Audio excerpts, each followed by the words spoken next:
Welcome to the Hope Hub, the podcast where conversation by conversation, we spread hope, joy and humanity. Each day we come in and introduce different people to you who are ordinary people just doing, well, extraordinary things. In a world that can often seem divided, distracted and sometimes plain dark, we shine a light of joy. Because sometimes it takes radical hope to really connect and realise that life isn't as bad as we think it is. And today, I've got a special guest who spreads joy on a daily basis by some of the products that she makes, but by just being herself. It's my friend. I'm going to let her introduce herself. She's my dipping friend. Take it away. Hello there. I'm Rachel and I'm Liz's friend. We met, about 5 years ago now, Liz? We met in lockdown. In lockdown. Yes, we sure did, which is 6 years ago, Rachel. Is it 6 years? Yes, it is. It's 2026. Yeah. Can you believe it? Can't believe it. So we met dipping. First of all, actually, I've never asked you this. How did you end up dipping? Because I ended up dipping because I was just driven mad from lockdown and needed some way of kind of letting off steam. How did you end up? I never asked you. Well, I used to go swimming every morning at 7 o'clock before I went into work. Yeah. And of course you couldn't go because the pools were shut.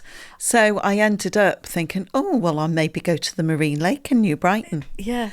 Because I knew that was used periodically for people's, at weekends. Yeah. And I started there, and from there we found a little group, and that was how I started. And then I can remember when I met you. Oh yeah, can you? Go on. We were down at the bay, at Liso Bay. Yeah. And it was a gorgeous, gorgeous sunny day because we had fantastic weather during that lockdown, didn't we? Yeah.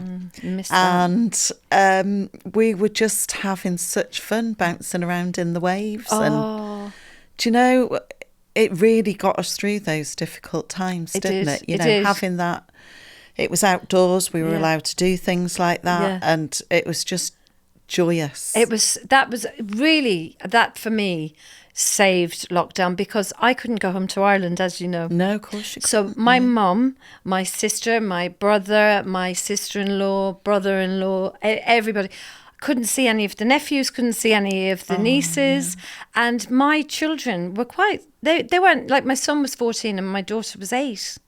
So, or 8 or 9. So basically they were used to going home every 6, 7, every half term, every summer holiday.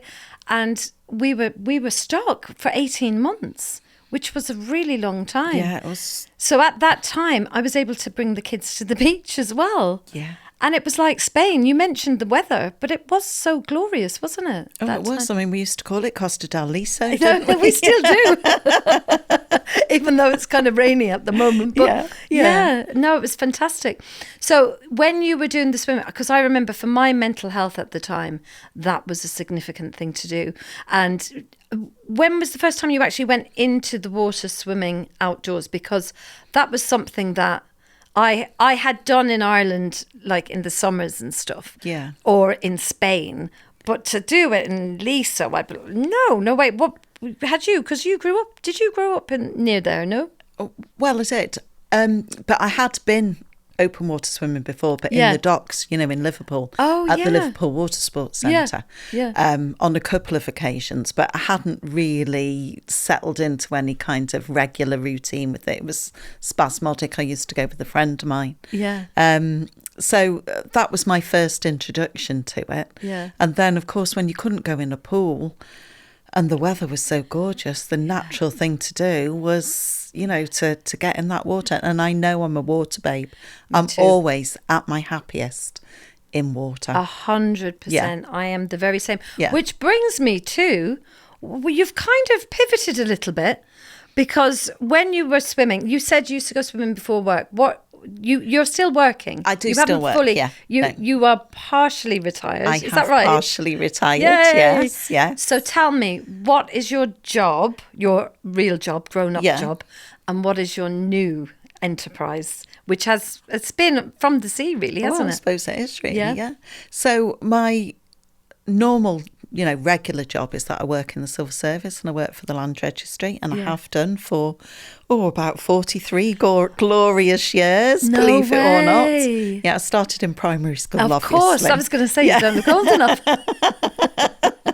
That's incredible. 43 years. 43 years. And I decided that I was going to partially retire. So I just work Monday, Tuesday, Wednesdays now. So 3 days, which is lovely. Yeah. Still enjoy my job there. I'm a manager and, I love that role. But it gave me a gap of 2 days, which I thought would be really lovely just to, get on top of the housework. Maybe do a bit of gardening or pottering around, meeting friends for lunch and things. Yeah, going for dips. Going for dips. Yeah. But you know what happens when you have a void list? Yeah, I know what happens when you have a void. I know what happens when you have a void, Rachel. So I do like to have a bit of a purpose, Love that. A while ago, it was probably April last year. Yeah. I went on a soap making course with my mum at Lady Lever Art Gallery. Okay, fantastic. What? Just had you done anything like that before? No. Do you like soap?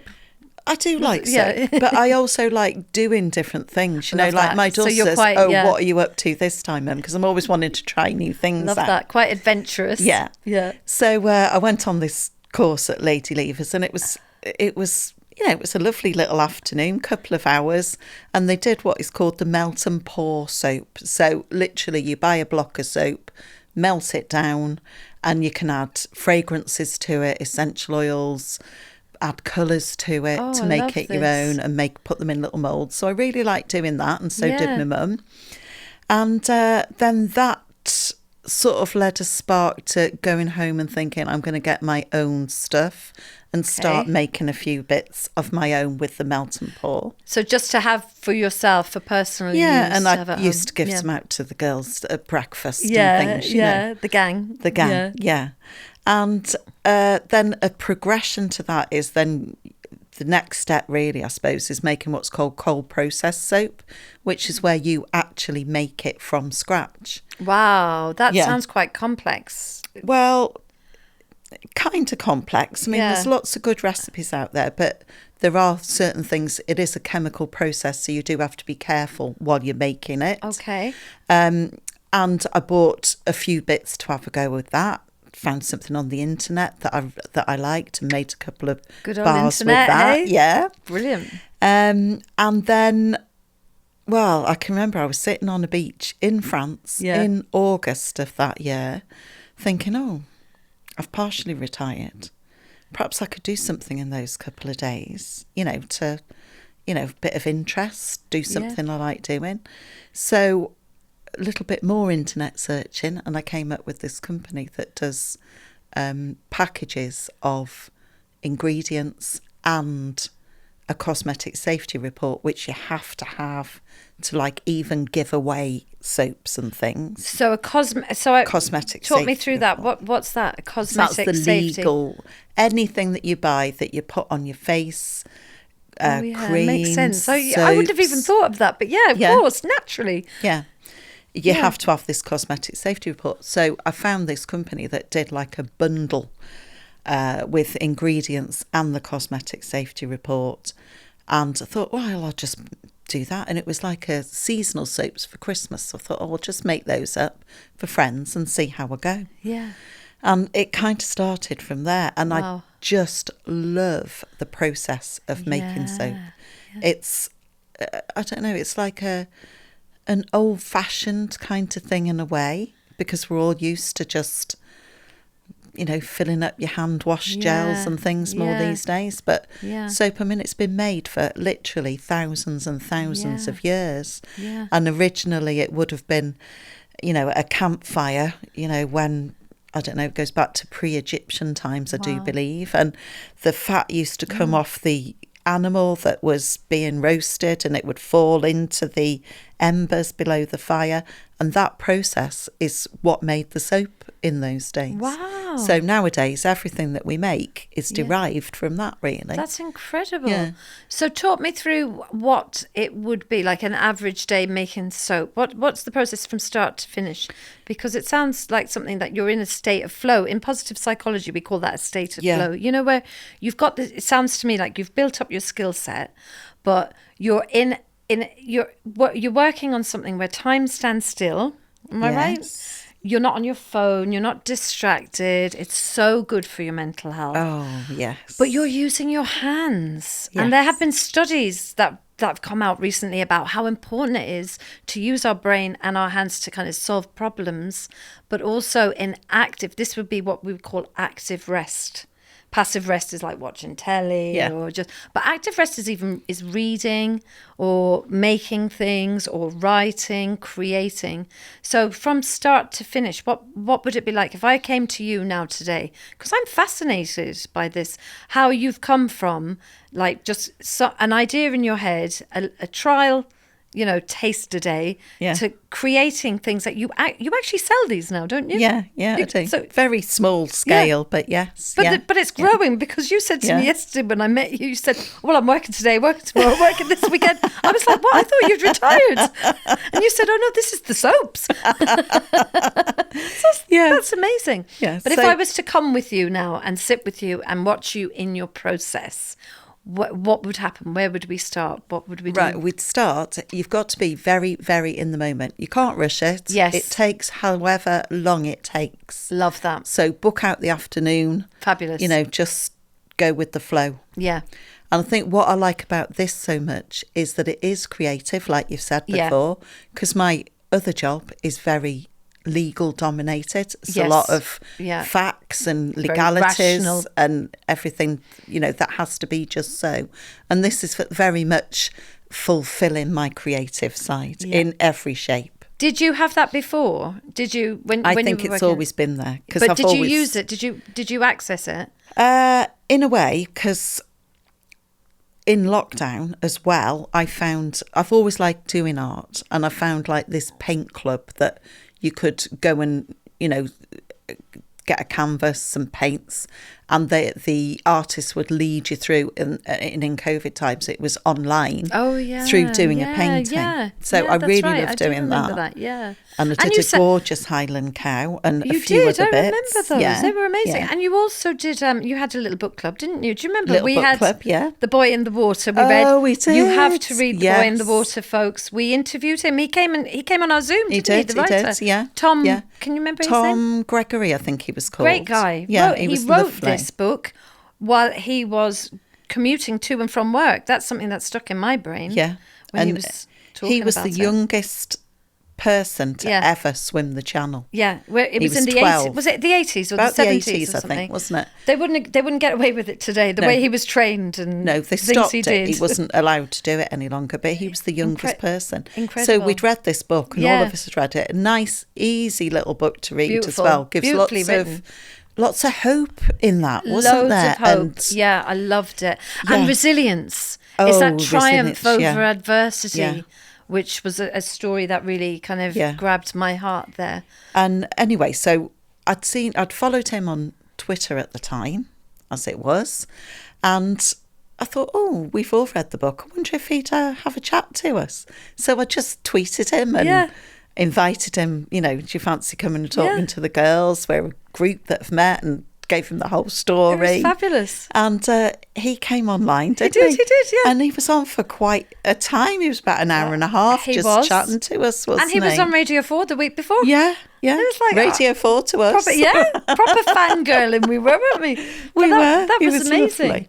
But that shows great creativity as well, because you don't just, set up something. There's the community involved, which with the painting as well. Yeah, that's but also true. The idea of like, oh, well, let's just chance it. That's quite creative, kind of solution focused.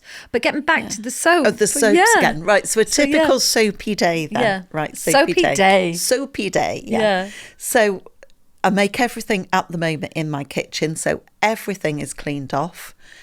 Floors mopped, walls washed down, units washed and So sterilised. it has to be spotless. Has to be spotless, because you also, if you're making anything like this, you have to have good GMP, which is good manufacturing practice, to make sure that everything's right. Okay. So everything's scrubbed down. I wouldn't be able to do this in my house. I'm just thinking my daughter would be like, you ain't doing that in this house, mother. Well, everybody gets a bit annoyed if they want to come and make something. Yeah, no, go away. Wow. So everything's scrubbed down, and then you get all your ingredients out. So I make these soaps are all made with coconut oil, olive oil, shea butter and castor oil. All of them are there for a reason. Like castor oil gives it a little bit of hardness.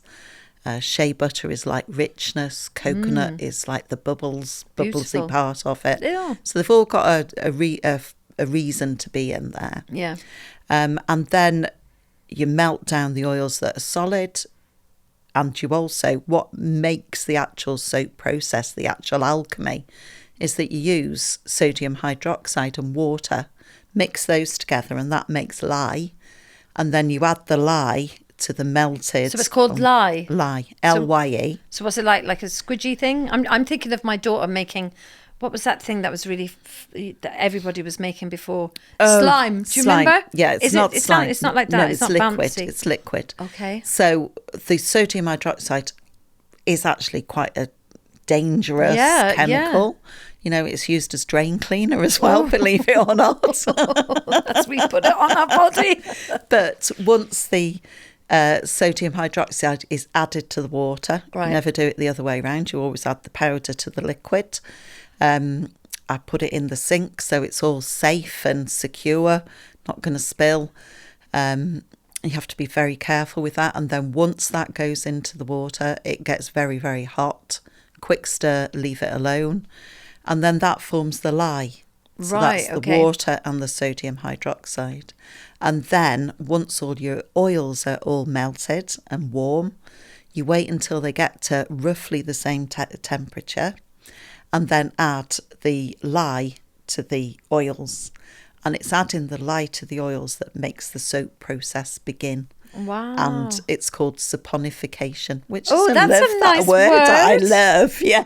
Saponification. Saponification, yes. Saponification, darling. I like that. Never heard that word. New word. School day every day, as they say. School day every day. Yeah. So you add it to it, and I always whisk my soaps by hand. So I have a nice big balloon whisk in a lovely big bowl, in a big jug, and just keep whisking, and that gets the process started. It starts to thicken up, and then you wait until it reaches a certain point, which is called trace, which is where you can leave just a drizzle on the top and it doesn't sink back in. Like making meringues, you know, like if you make meringues with egg whites. And once it's that stage, you can add anything to it. So my soaps I like to keep as natural as I possibly can. So all the colours that you can see in the soaps in front of you are all made with clay. Oh, can we have a little look? Of course you can. Yeah. So which one would you recommend I look at? Well, this one in particular I absolutely love the colour of. It's a new clay that I've got, and it's a beautiful sort of pinky peach oh one. My goodness, this is just really, look at that. Can you see that there with my beautiful nails? It kind of matches your nails in a strange way, Liz, doesn't it? Who knew I'd get my nails done today and they'd match? But this is patchouli. That is orange patchouli and lavender. Oh, that I can smell the lavender. Yeah, I can smell the lavender in this. And is this ready now to take home? And that one still needs to cure. I've made those a couple of weeks ago. So by cure, what do you mean? Well, once you've she'll take you back to the beginning now, to the batter. So once you've done that process. You've done the batter. You've got batter. Yeah. Looks like batter. Yeah. You then add all your clays. Also, with my soaps, I use essential oils because they're quite a natural thing. So that's the lavender here. I can really smell that. So you add those to them and put them into a big loaf mould. Stays in the loaf mould for a couple of days to firm up. Then you unmould it, and I've got a beautiful that I'm very proud of, soap cutter, that cuts 10 bars in one go. So like a... Yeah, it's like a big wire cutter that yes, that so feels satisfying. It really, just even the thought of that, I like that. Yeah. And they all come out really even. Every bar is nice and even. So would this be from a different batch then? That would be from a different batch, this is, So that is... Oh, there's lemon. There's lemon in this. Black pepper and Litsea in that. Oh, you can see. You can see the black pepper. Yeah. The little dots there. They're little poppy seeds, those are, for exfoliation. Is that what they are? Oh, wow. Yeah, blue poppy seeds. So would they have been sitting like that and then you chop they would have been in a big loaf, like about a 12-inch long loaf. Lovely. Tin. And then you cut them, and then the curing takes place once you've cut them. I always, hand finish them off, take off any little rough edges, and I also stamp them. So all my soaps have got the stamp on the front. That. You probably can't see it, it's not very... And then on the side, I always put a little secret seahorse. Oh, I love this. Yeah. So there's a secret seahorse. There's a little seahorse on the side. On the side of everyone. On the side of everyone. That the one there? That's it, yes. Oh, that is such a lovely little touch to have. I'm just going to have a look at some more. And then I've got some shelves that they all go on. They all stand with like a little gap in between them in a room with lots of air circulating to dry off. So that's my curing room, and it smells absolutely divine, as you can imagine. I can imagine. So to cure, it's just basically just drying out, allowing it to sit in the... Yeah, so what you have to do, you weigh your bar when you start, when you've just... cut them like that. Yeah. So that bar, for instance, those weighed around about 140 grams. Okay. So what you do is check it every week and just watch the weight go down, because as it dries out, the water will evaporate. Right. Okay. And then you're left with a more condensed bar that'll be harder and last longer. So does this have mint in it? That one has got rose. Oh, what's that one? That's got peppermint. It's got peppermint. You're right. You're right. Nose, I'm not bad at this. Peppermint and eucalyptus. That's got in it. That feels very fresh. Yeah, it's lovely. I think that would be. Honestly, these are incredible. Now, are you selling them at the moment? Could I get this online, or do you have anything set up? No, I'm so low key. I'm laid back. My order books are pen and paper. You have got to get these out in the world, because they are gorgeous. Honestly, people watching or listening, if you get a chance, look up. Can we find you online? Yeah, I've got a Facebook page, Coast Natural. Oh, so this is... And Instagram. We mentioned at the beginning, didn't we? We said that you've kind of pivoted, but you've kept a bit of a theme. You've kept a coastal theme. I've kept a coastal theme because, I love living where we do. Yeah, we're so blessed, aren't we? We've got so much going on. And I just love the coast. As I say, I'm a water baby. Yeah. And I wanted to reflect where we lived. Yeah.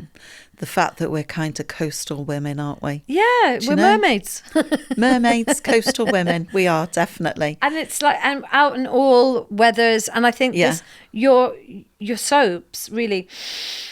It's, you're out and about, you're swimming, you're doing all the rest, but this is a real slice of, I suppose, luxury in a kind of accessible way, isn't it? Yeah. I mean, it is, it is lovely to go back to a bar of soap. We're all... So simple. Get rid of the plastic. Yeah. And these bars, for instance, if you want to have a shower with them. Yeah. I've got some little sisal bags that you can put them in and scrub yourself all over, so you get the exfoliation and the lovely smell at the same time. And we're saving a little bit of plastic. Well, yeah, you're saving the plastic. Yeah.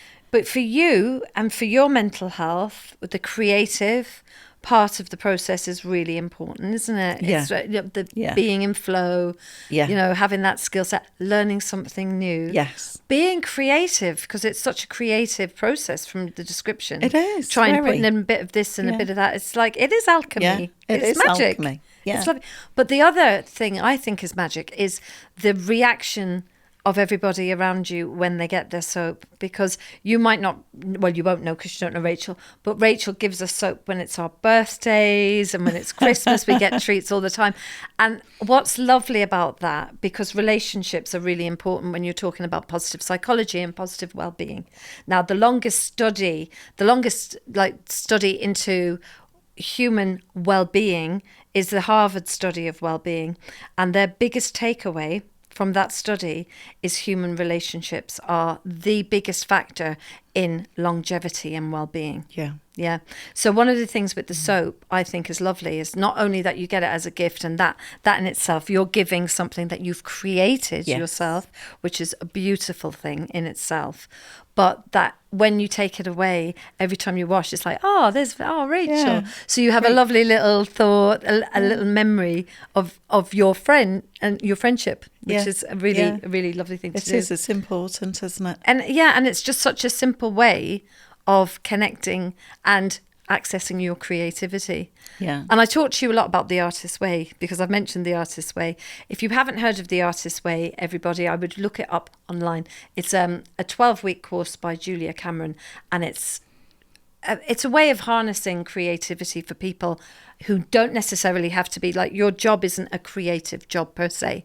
It's not for writers and poets and media people. It's for everybody, and it's a well-being process. So one of the things that she recommends to do is doing something new, doing something that kind of pushes you outside of your comfort zone, which is all of this. Every week she advises you to do something by yourself for 2 hours, which fills up your cup creatively. And I think that making soap she calls it an artist date. I think this is a beautiful artist date, just to go and like play around with soap. But what I'd love for you to do maybe is to do a little workshop moving forward, and we could all do it with you. Well, that could be possible. There you go. Be possible. Yeah. Yes. Yeah. So just watch this space, I suppose. Yes. Yeah. So what have you got planned moving forward with this now? Because you're going to be, over the next few years, scaling back up the real job. Yeah. Can you see this going anywhere? Well, do you know, I've never had a life plan, Liz, I'll have to say. I've never had one. My life plan is to not have a life plan. And I love the spontaneity with just going with the flow. Yeah. And really, I don't know where this is going to go, but I like that. Yeah. Because the possibilities are endless, aren't they? Yeah. And I think if I do any more, and I have already been thinking about this, I probably need to get somewhere where I don't annoy everybody that wants to make a cup of tea. Yeah. So I am thinking about a soap shed. Oh. And having that kitted out, so I've actually got somewhere to lay out all my stuff that's mine, and I'm not in anybody's way.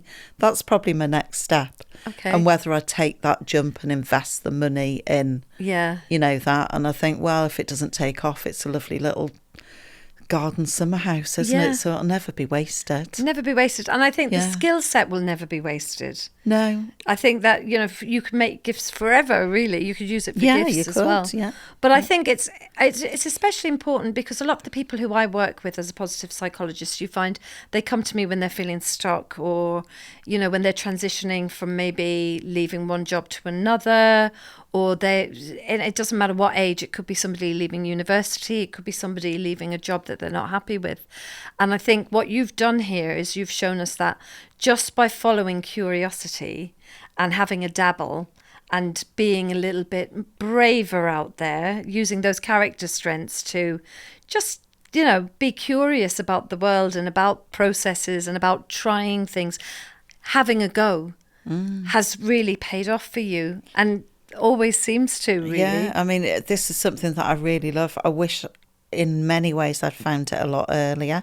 Yeah. But there's never time is perhaps irrelevant, the right isn't time, it? is there? You know, but, you know, just open yourself up to a possibility. Yeah. You know, and just see where it goes. Yeah, and just play. And you never know. If you see that ad that says, try this today, come to this soap making course, or come to this jewellery making course, or come to this creative writing course, give it a go. We now more than ever need face-to-face interaction, especially since COVID, but with everything, the divided world we can live in when we're in our silos. So I think get out there and do it. Before we go, I always like to ask our guests, because that's been fascinating. I've learned so much. So thank you so much. And honestly, if you were here and you smelt this room and the fragrances, it's just, I feel like I've had a little bit of an aromatherapy session here. It's been beautiful.